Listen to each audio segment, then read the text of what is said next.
Amanda and Lauren here today, and we are excited that Abby and Jessica have brought back their link ups for the year. We think these are super fun, so we are going to jump on with their link up for October, and that's Abby from Rooted in Rest and Jessica from the Waldock Way. And what that is where they throw out the topic, and lots of homeschool YouTubers discuss the same topic and link it all up together. So it's really fun to me to go and see how different people do stuff or how the same they do stuff, and to just get some ideas.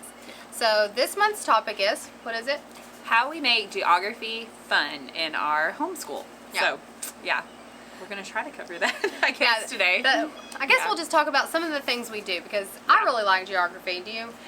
I do, yeah. I think history and geography just go well together, and I love teaching history, and I just think they flow well, and it's fun to teach, so. We actually did some geography today together with our kids, and one of our teaching points was like, you guys have to know where stuff is, like, because it's embarrassing if you are, you know, grown and you don't know what continent something is on. So I would say we both place a pretty big emphasis on geography, and I guess we'll just tell like kind of the ways we've taught it, the ways we incorporate it, some of the resources we use, but not all. We don't want to keep you that long because I don't know, I feel like I use a lot of resources. So yes. Anyways. Yeah, I have a pretty good stack here, but I'm just going to pull a few from it and stuff. But one of the key things that I've done with geography is, I just mentioned it, doing it with our history. I feel like the connection, the kids understanding how the geography ties to the world and what's going on at that time helps them retain it a little bit more. So doing it along with our history, and we've also in the past used songs, like geography songs and things. And I still sing some of them myself. Yes, so that's a big deal. Those two things kind of coincide, and we do those together a lot. So we've used the classical conversations most of the time. They're little geography songs they have. And I think I've mentioned it, we used Claritas, which they were it's the same concept with their songs and their maps and everything, but it's just a very good catchy way to let you do it. So like even today, I would say, like she's saying, you can't really see this, but this is ancient Greece. This is where we're at now, and it doesn't matter where we're at in history, we always pull out the sketch, the nice sketch paper. I think that's a key. Oh, that's an alarm for my kid to take his medicine. Sorry. We always pull out like our nice sketch stuff and our nice colored pencils. And I think we've shared before, one of our homeschool tips is to invest in good art supplies. I know it seems minor, but for some reason it makes a huge difference. So wherever we're at, we always make pretty nice maps and things. And even, I say pretty, like the boys really like doing maps. I think they like the detailed work of knowing stuff. And so we always have this for our notebooks. So that's one of our things. Yes, you were talking about your supplies. Yeah, she's like, we've used different coloring pencils and different things. And then we do a lot of ours in sketchbooks similar to this one. So this is just from Walmart, just a simple one, but it's got good quality paper in it. And we've also used, you know, like a smaller size. They come in multiple sizes. So that's materials. Which, in her sketchbook with her kids, I've noticed like whatever we're doing, like it's not in the curriculum. There's no book telling her to do it. Like whatever they're studying, she's having them draw. And that is such, like in these little books, a good way. So like don't wait for a curriculum to say, draw this map. Whatever you're studying, just pull it up and have them draw it, and it's good and they like it. So that'd be a tip. It does correlate sometimes, you know, like I said, with what we're studying in history, but I was thinking like last year we did American history, so we just every week drew a state, and so that was just, it wasn't telling us we had to draw the state, we just, you know, chose one. So. We've done that twice, and I was going to make a whole video about this, and if you're interested, I will. But we've also drawn the states, and I think last year, well, I've done it twice. One time we drew the states, and we did about one a week, and we had a, you know, just a white piece of paper. We would draw the state and the capital, but we would make some funny remembrance to remember the capital. So, you know, for Little Rock, Arkansas, just because that's where we're from, they would draw like a tiny, tiny rock and things like that. And I'm trying to think of some funny ones. I think it's Harrisburg, Pennsylvania. And so they drew a pencil with a ton of hair on it. Oh, yeah. And anyways, we had a little funny thing for each state, and I let my kids come up with it. So if anybody wants the list, I can go find it and write it down. But that was a fun way that we did the states. And last year we just drew the state. But that's, you know. part? Yeah, we would label the United States. We drew the whole country as one. Oh, you did the whole country. Yeah, we did it as one. Yes, yeah. We did individual states, and then they would label some of the rivers and mountains in that particular state. Did a little bit of we did like political and physical map type things on it, and they would also just do fun drawings of like the state flower, the state bird, things like that. So you've got your art, you got your history, you got geography, or you know, just whatever. This is a resource. If you don't have one, you need one.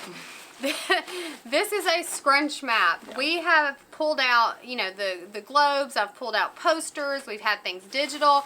But I bought this last year, and we use this thing every single day. And you can wad it up, and I'm surprised it's not broken yet, because the other day somebody was using it as a blanket. But anyways, the kids really, it's easier to get out at the table and put back up. So this is a fun thing that we pull out. So if you don't have one of these, I suggest getting one. It's a scrunch map? It's a scrunch map. I'll link to it. I think I got it at Mardell's. Yeah. So, anyways. We do not have a scrunch map, so I have a scrunch math map now, but I want one of those now that you have one. So it's it's a neat concept stuff, but we have mostly used these. I picked these up from like a homeschool sale or something like that. I think someone was getting rid of them. Each of my kids has one, so it's just a fold up front and back world map and the map of the United States, because that's where we're from. And my kids, I don't know if you can tell, but there's like dry erase drawing. They do this all the time, where they just like trace on it and do things, which I think, you know, like blob mapping and tracing maps is great. It helps them remember where everything is, and, you know, all the different states. And anyway, we pull this out pretty much daily as well. Yeah. I just think the constant exposure to it is going to help them remember things. Right. We also will, anytime we're studying a particular one, we're always pulling out like atlases. We have like a world atlas, and last year when I was talking about we did the American history, we were pulling out these fun little full of facts about the different states, U.S. road trip atlas, and so they would pull these out to do their little notebooking and stuff. And then another thing we've used for years and years, and it's from Evan Moore, and it's just reproducible world maps, and it's broken down like physical, political maps. It has each of the different areas broken down, and they can label and fill them out. I don't know if you can, it's falling apart. So, and I've just made copies of it, and through the years, whatever area we're studying at that time, and we put them in sheet protectors, and they do the same thing, draw and label and do things. And, you know, I might use it once or twice during that time we're studying that particular country. So don't be afraid to pull resources. Like, don't wait for your curriculum to tell you. Like, geography is incorporatable. Is that the right word? Easy to incorporate. Easy to incorporate in anything you're doing. Yeah. One of the things that we've done to make it fun, you know, besides the drawing and the art and the songs, just incorporating it, all those things, is food. I think that is the best way to make geography fun. Yeah. Whatever area we're studying, or I've had my kids at one point do like reports on countries where they have to draw them or anything. But the best way to make geography fun is to find the food.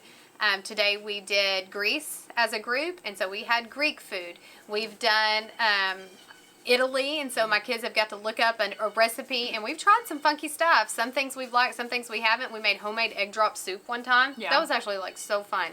So anyways, I think food is the best way to make geography fun. Yeah. They might not always taste good. You might have some wins or misses, but you've had fun, you've done something, and it's educational. Yeah, it's a fun way to kind of drop into the culture or whatever at that time, and it gives them a better understanding, which I think is cool, just them understanding the people as well as, you know, not just the maps and understanding where everything's located, but actually just how things function and work and how people live and do things too. So a lot of times their food is dependent on their geography. Exactly. So. Yeah, so you get a little bit of that. And we'll also do that. Another thing we'll incorporate is videos. Like we pull up YouTube videos, which we use for history, we use for, you know, science, and we use for geography. Anytime we can find a fun video or something like that, you know, will break down some of that, we do that as well. So for sure, that is a fun thing. And I guess I was talking about like cultures and doing things, but also like using it as an opportunity to pray for, I have a stack over here, these people. This is a book we've used to go along with our geography. This is an old edition, so it's called Window on the World, and it kind of breaks down in each different country, and it gives you prompts to pray for these people or things that may be going on, which it's older. I'm sure things have changed and some of the countries are different, but we have used that through the year as well in our book basket in different times so that the kids could just see what everything looks like in different places. So yeah. Pull out the beautiful feet one. Yes, and another thing we have used is this series, I guess it's a series, by 𝐓𝐞𝐥𝐥, and this one is Men of the Mississippi. So these are just like picture books. They're pretty long stories, as you can see, so we break them down and do them. We usually will, last year we did 𝐶bird and this book, Men of the Mississippi, and as their 𝐶bird was all about like the Atlantic coast area and a sea captain and his ship, and so it broke down that area of the country, and so we did a lot of maps that went along with that. Beautiful Feet has some... We did the map. So Beautiful Feet books this is like a whole curriculum, and there's 4 books, and they have the 4 maps, and they're huge. They're like this big, and they come in a scroll. And I did have my kids do them, and by the finished product, it was so pretty, the map was. Yeah. And I'll try to look for it to find it to show you guys, but I think I put it in like a place that it wouldn't get messed up because it was a few years ago. So if you're on the fence about this for geography, it was really good. Now, I will say, the stories are kind of long, so you might need to help your kids depending on the ages, but it does make a pretty map. Yeah, we've always done it in our group time, and I usually read them aloud, and there's tons of pictures and things, and they would pull them out. But yeah, this one, I guess this one's around the Mississippi River, so it gives them an understanding of it all the way down to the Gulf. So this turtle makes her way. So really cool, especially if you have littler, younger ones. I would say this is great, or even the middle grades, up into probably about 6th grade or so. So I guess if we were going to do you have more to share? No, I think that's about it. Yeah. If we were going to summarize in I don't know how many points, I would say bring in other resources, cook, make food, and do lots of art, drawing, and then songs to incorporate it. What would you say? I would agree. That's pretty good. That's what we've done, and just have fun with it. Like we said, it's about making it fun. It doesn't have to be rigorous. The kids always, I think when we just say, let's just do a map of this, they're always down for that. So and they also like map work, which is not real geography, but making maps of made up things. Oh, totally. Which I think is really cool. You see that in like Lord of the Rings and the lore. They're always you know, coming up with their own maps, and so my kids have loved that. What do I have here? When I was looking for my resources, that's a real map. I found some, because I guess we've done some like geography map skills. I saw some pretty cool kingdoms that they have drawn. So anyways, geography, we don't have a set curriculum for it. We don't have a set anything. We just incorporate it as we see fit. So exactly. So anyway, do you have anything else? I think that's it. So. All right, well, you go close this out. Okay, thank you guys for joining us today, and we hope you'll go check out the playlist and see what other people are using for geography in their homes. And please like this video if it was encouraging or informative, and subscribe to our channel. We would love to have you here with us as we continue on this YouTube journey. So we will see you all here again soon. Bye, guys.